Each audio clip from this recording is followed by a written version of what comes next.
Bismillahirrahmanirrahim. Assalamualaikum warahmatullahi wabarakatuh. Mari bersama saya kita berjalan-jalan di dalam alam Allah. Senyampang kita masih dikasih kesehatan, usia, kesempatan, sambil kita melihat kemahabesaran Pencipta diri kita ini melalui pemandangan yang tayang di depan Anda ini. Perlu kita ketahui bahwasanya segala sesuatu yang oleh Allah anjurkan, ada orang yang mengatakan Allah wajibkan. Kalau saya melihatkan itu adalah harapan, itu bertujuan tidak ada lain adalah agar supaya dengan keadilannya itu Allah bisa memilah dan memilih mana dari hamba-hamba Allah yang namanya manusia ini, setelah mereka diberi kesempatan hidup di bumi ini, mendapatkan kesempatan juga untuk berjumpa, untuk menyatu kembali dengan Pencipta di dalam alam akhirat yang kemudian kita kenal sebagai alam surgawi. Sekalipun kita tahu bahwasanya surga dan neraka saat ini belum dicipta oleh Allah karena belum terjadinya kiamat. Kiamat terjadi baru akan diciptakan langit dan bumi yang baru, disitulah akan tercipta surga dan neraka.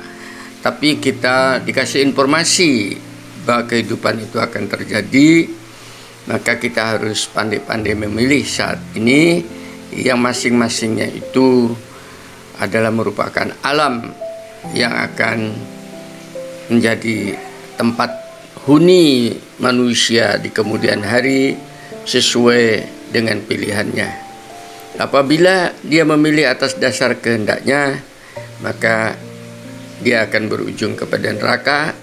Tapi apabila pilihan hidup adalah atas dasar kehendak Tuhannya, maka insya Allah dia akan mendapatkan ridhonya untuk bertemu di dalam alam yang dinamakan surga.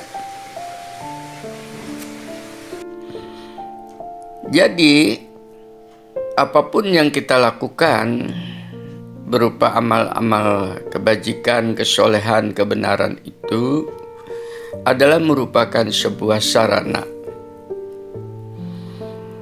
agar supaya Anda layak untuk dipilih oleh Allah, diperkenankan oleh Allah untuk berjumpa, menyatu kembali dengannya.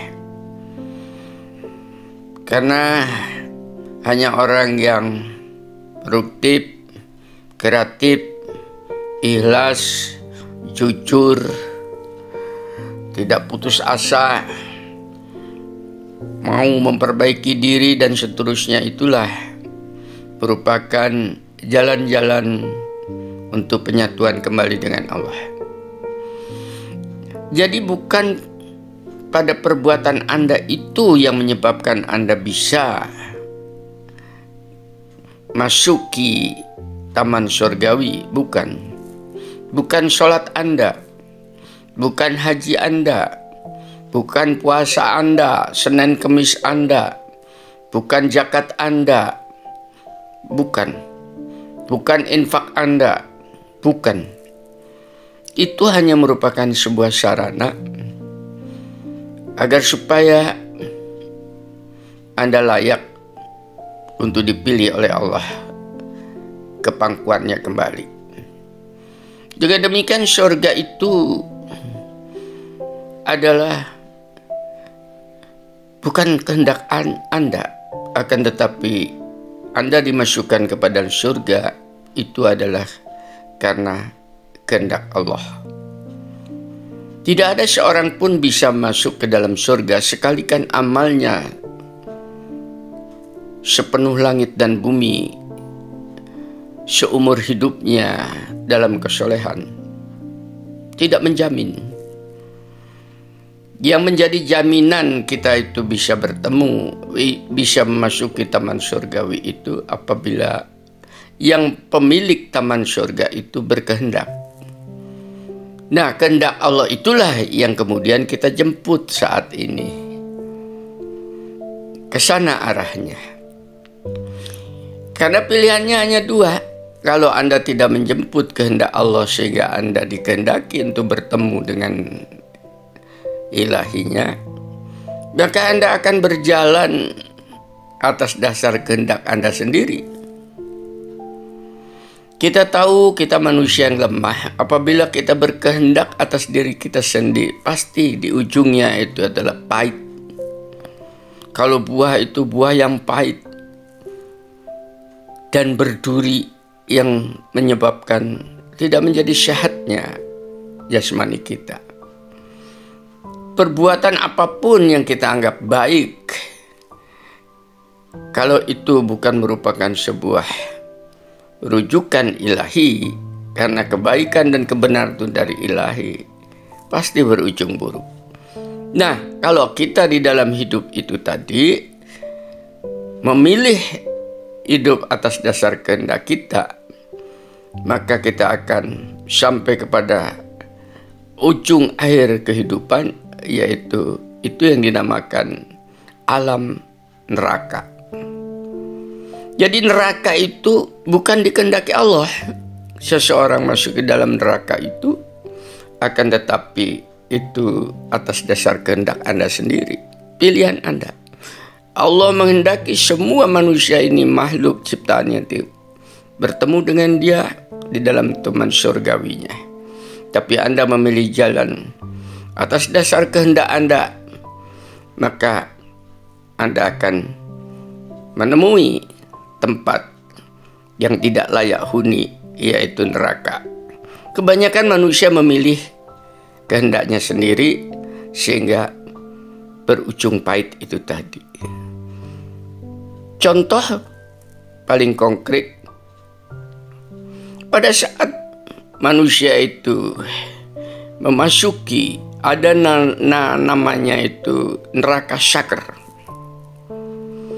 Dan di situ ada penjaga malaikat-malaikat yang kejam-kejam, yang tidak punya perasaan lagi di situ. Pada saat digiring ke sana, akhirnya ditanya oleh malaikat, "Kenapa kamu datang ke tempat ini? Bukankah Allah sudah memberikan kesempatan agar supaya Anda terpilih dalam Rahman Rahimnya?" Jawabannya mereka, "Aku datang ke sini ini karena sewaktu di dunia aku tidak mengikuti kehendaknya, tapi mengikuti kehendakku diriku sendiri." Apa itu? Yaitu aku tidak pernah sholat. Jadi masuk ke dalam neraka sakar itu pilihan Anda. Karena Anda tidak memilih pilihannya Allah, yaitu untuk sholat, akhirnya masuk dalam neraka sakar. Jadi bukan Allah yang membuang Anda ke dalam neraka sakar, akan tetapi diri kita sendiri, diri Anda sendiri. Contoh lain, masuk ke dalam neraka jahanam, neraka yang paling kejam. Ditanya oleh malaikat, "Mengapa Anda sampai ke tempat ini? Tempat yang begitu menyedihkan." Mereka akan menjawab, "Ya, karena kami di dunia ini terpaksa berbuat dosa dan maksiat. Karena kami tidak bisa lepas dari itu. Di negeri kami itu sistem sosialnya sudah seperti itu, sehingga kami menjadi korban keburukan sistem sosial dan kami ikut buruk sampai ke negara." Akhirnya bertanya malaikat, "Bukankah negeri Tuhan itu luas? Kenapa kamu tidak melakukan hijrah?" Akan tetapi kamu lebih senang untuk menjadi korban sistem daripada kebobrokan sistem sosial Anda. Dan seterusnya dan seterusnya. Ada lagi orang yang digiring kepada neraka, yang di dalam neraka itu dirinya mendapatkan adab yang pedih. Ditanya lagi, kenapa kamu sampai ke tempat ini? Ya karena kami di dalam dunia ini hidup dalam kemewahan, berpoya-poya dalam materialistik yang demikian. Bukankah Allah sudah memberikan saran supaya Anda tidak dipertanyakan masuk ke negeri ini, yaitu apa yang diberikan oleh Allah kepada Anda itu dibersihkan di dunia dengan zakat, infak, sedekah dan sebagainya. Ya, kami tidak bisa melakukan itu karena sangat sayang dengan materi yang sudah kami dapatkan. Nah, itu kan kehendak, maka rasakanlah sebagai sebuah akibat pilihan yang salah. Demikianlah saudara-saudara, maka mari kita berhati-hati di dalam hidup ini. Apabila pilihan itu atas dasar kehendak kita, maka pasti berujung kepada kecelakaan, kerugian, penyesalan yang abadi. Apabila pilihan itu adalah atas kehendak ilahi, insya Allah sekalipun kita jatuh bangun untuk menegakkan kehendak ilahi itu tadi, akan berujung kepada ridhonya.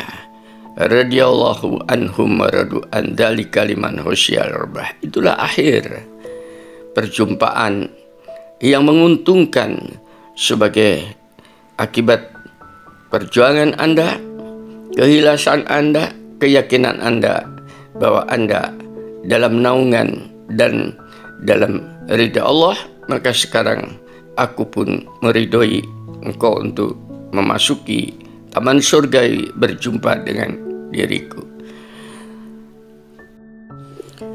Sebaliknya, bagi mereka yang sudah diridhoi oleh Allah, diperkenankan untuk berada di dalam taman surga itu tadi.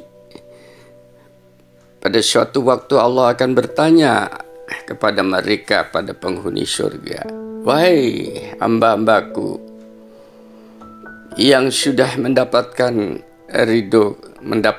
ridhoku untuk masuk ke taman surga ini. Mereka akan menjawab, labbaika Allahumma Rabbi, aku sambut seruanmu ini. Wahai Zat yang maha baik dan maha kuasa.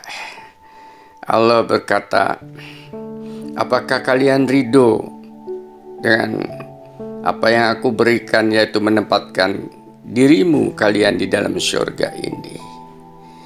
Bagaimana kamu tidak ridho, Tuhanku, dengan semua kurnia nikmat yang sudah Engkau berikan ini?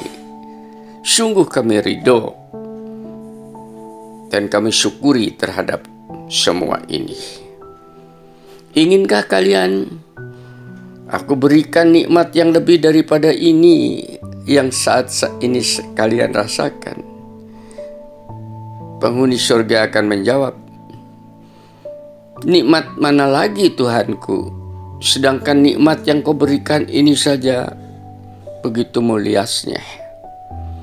Ada akan aku berikan kepada kalian nikmat, yaitu aku akan ridho pada kalian selama-lamanya, dan akan aku cabut kemurkaan diriku terhadap kalian. Hiduplah sepuas dan sebebas-bebasnya di dalam surganya atas ridhoku. Itulah sebuah riwayat di dalam hadis qudsi yang disampaikan oleh Nabi. Mudah-mudahan Anda dan saya termasuk orang yang diseru di dalam taman surga dan menyambut seruan itu dan menerima keridhaan Allah. Mari kita ikhtiarkan itu dengan segala daya, usaha, ikhtiar, harapan terhadap pertolongannya Allah. Itu. Innalillahi wa inna ilaihi raji'un. Kita kembalikan daya semua ini kepada Allah dengan perkataan la haula wala quwata illa billah, karena sungguhnya aku tidak mempunyai kekuasaan untuk memanfaatkan semua kesempatan ini kecuali apabila Allah membimbing, meridhoi dan merestui. Wa insyaallah. Dengan uraian ini menjadi jelas bahwa masuk surga seseorang itu bukan karena amalnya, bukan karena ibadahnya, kan Allah yang berkehendak. Sedangkan seseorang itu masuk di dalam neraka itu bukan karena siksaannya dari Allah, karena dirinya sendiri ingin tersiksa oleh kebodohan dirinya. Mudah-mudahan kita dijauhkan yang kedua dan kita diberi kesempatan di dalam sisa hidup dengan yang pertama. Alhamdulillahirabbil alamin. Assalamualaikum warahmatullahi wabarakatuh.